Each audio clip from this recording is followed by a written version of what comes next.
எல்லாமே கோபுரமா சொன்னாங்கன்னா நம்ம அன்பு உள்ளதுல அன்பு இருந்தால் தான் நம்ம பக்கத்து எல்லாமே இருக்கும் அப்படின்றவங்களாம் கோபுரமா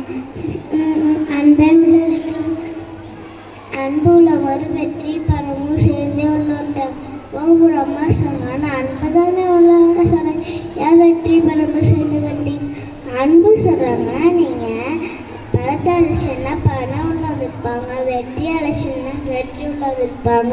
நீங்கள் அன்பு அழைச்சிங்கன்னா அதனால வெற்றி பரமும் சேர்ந்து வந்தீங்க. இந்த கதையிலேருந்து என்ன தெரிஞ்சுக்கிட்டீங்க? இதுக்கான திருக்குறள் தெரியுமா? நானே சொல்லிட்டு அன்பின் வலியது உயிர்நிலை அப்படியா இருக்கு என்பதை போட்ட ஒரு ஊரில் ஒரு பள்ளிக்கூடம் வந்துச்சான். இந்த பள்ளிக்கூடம் இடிஞ்சு விழுந்துருச்சான். ஊர் மக்கள்லாம் ஒன்றா சேர்ந்து கூட்டம் போட்டாங்களாம். தாலுகா ஆஃபீஸ் கலெக்டர் ஆஃபீஸில் மனு கொடுத்தாங்களாம். இந்த நாளைக்குமே எடுக்கலையாம். ஒரு தலைவரும் ஒரு பொதுமக்களும் கூட்டம் போட்டு ஒரு தலைவர் சொல்கிறாரு, குழந்தைங்க படிப்பு பாழாயிருக்கு, அதனால் அம்பளி பள்ளிக்கூடத்தை கட்டலாம். நீங்கள் என்ன சொல்கிறீங்க? சரிங்க, அப்படியே செய்யலாம். ஊர் தலை அவர் சார்பாக 10,000 தந்தாராம். ஒரு வரி வசூலிக்க போயிட்டாங்களாம். ஃபஸ்ட்டு ராமசாமி வீட்டுக்கு போனாங்களாம். ராமசாமி வாங்க ஐயா, பள்ளிக்கூடம் நிதி உதவிக்காக வந்திருக்கோம், இந்தாங்க ஐயா. அதுக்கு ஐயா தானே ரங்கநாதன் வீடு? ஆமாம், யான் கேட்குறீங்க?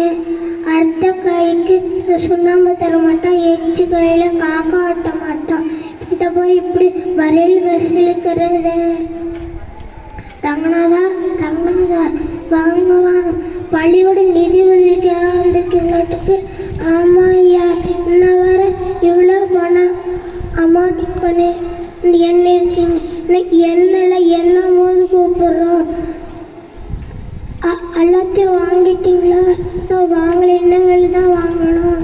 எல்லாத்தையும் வாங்கிட்டு கணக்கு போட்டுட்டு 10 கேளுங்க, நான் தரேன். நன்றி ஐயா. ஐயா எழுதுங்க. ரங்கநாத தீ பிடிச்சி எரியுது. ரங்கநாதன்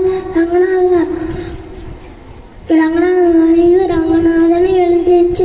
ஐயன் நகை, ஐயனோட பத்திரம் எல்லாம் எடுத்து போட்டு வெளியே வந்துட்டாங்களா. ஊர் தலைவர் சொல்கிறாரு, எல்லாத்தையும் எடுத்துட்டு வந்தீங்க, குழந்தை உள்ள விட்டுட்டே வந்தீங்களே. ஐயனோட குழந்தை ஊர் மக்கள் அந்த குழந்தைய காப்பாற்றினாங்களாம்.